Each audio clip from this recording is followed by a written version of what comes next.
On the mend, yesterday the Packers superstar talking about his recovery from ACL surgery. He's right now on the physically unable to perform list. He'll likely remain there to start the season. He says a return against the Cowboys in Week 6 is what's realistic. Right now, his focus is on being at the top of his game when he returns. People are worried about the knee. They should be worried about how I'm going to play when I get back. The anger, the frustration, the things that I'm going to have to let out because you know how long it's been since I played. So I think that's what people should really worry about, like how great is Micah going to be when he gets back, not about when I get back, because that's the short term.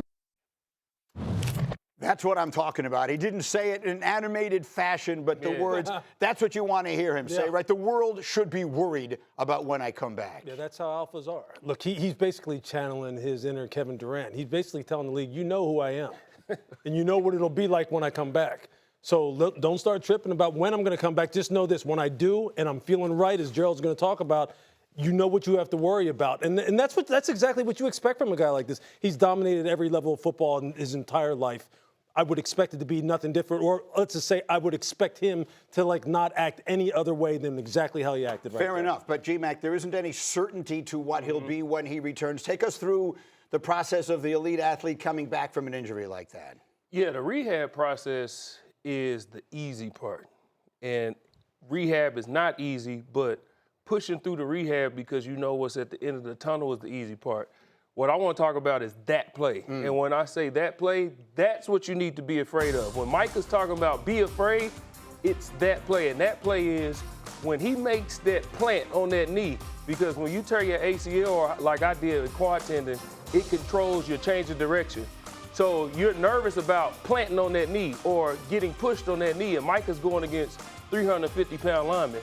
But when you have that play where you plant on that knee or you got to change direction and chase Caleb Williams and you feel nothing, that's what he's talking about. And that's when the league should be scared, because when he don't feel nothing in that knee and he feel like he's Micah again, league is in trouble. So do you think when he comes back, he's Micah again? I mean, whenever it is he sets on the field, he will be the Micah Parsons right away that we expect? Well, it might take him a game or two, but because he's elite athletically and he's far beyond most athletes, he'll be all right. But a game or two, not like the rest of this, No. season. Okay, fair enough. So then what does all this, Jeff, what does all this mean for a team that is thinking championship thoughts? Right, well, the good news is that they're also taking a somewhat conservative approach. So when he does come back, it should be at a point when he's ready to have the immediate impact. The problem with it is he has to have the immediate impact because we are looking at Week 6. He obviously has his eyes on that Cowboys game. That is October 18th. Exactly 9 months from when that surgery took place was September 29th. Right. He has been very clear that he doesn't want any football. The Packers don't want him playing in any football games until after that date. That will give him 2 weeks of a ramp-up period. So you have to keep your eyes on that rematch game against the Cowboys, revenge game on his mind, coming back from the ACL. That is the game that should be circled on everybody's calendar. Look, they looked like a championship team when he went down, and they didn't win another game without him. What does this mean for the Packers this year? Look, but Micah, in many, many ways, really determines the fortunes of this football team because, look, you can quantify how much their pass rush suffered when he was out. I mean, statistically, objectively, you can look at it and go, look, they need him on the field. They just do. They have no other profile anywhere close to that. They just don't. And look, a lot of times when you're acquiring somebody like that, you're going to have to give up something to get something special like this. You can't hoard all the guys that look like him.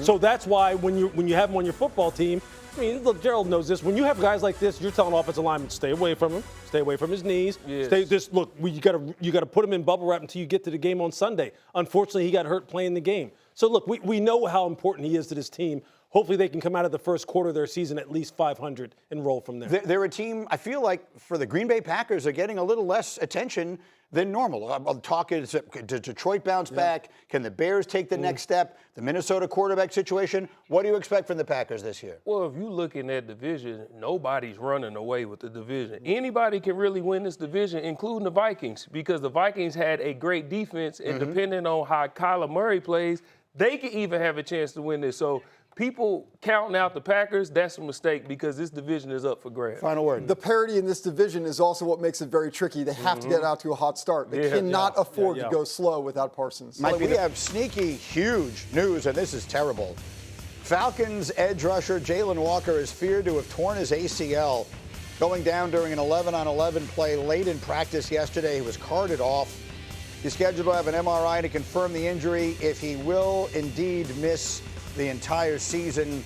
Lewis, how would you describe the blow that this is to an Atlanta team that is putting some pieces in place in a division that feels winnable for anybody? This feels like a terrible blow. Yeah, it's huge because Atlanta had finally gotten to a point where their pass rush was respectable now. Like, think about this. Last year, they were like 6th in pass rush win rate. 2 years previous, they were in the bottom quarter. Hell, 2 years ago, they were down at 32. So this was a team that was really trying to address this. And with the drafting of Jalon Walker, the drafting of James Pierce, Brandon Dorlus, they had found a really nice nucleus. Now, Walker wasn't the guy who was producing the most. James Pierce was the one. I mean, and now you're looking at not only not having him, but really you don't know what's going to happen here with Pierce as far as his availability this year because he may be facing a suspension.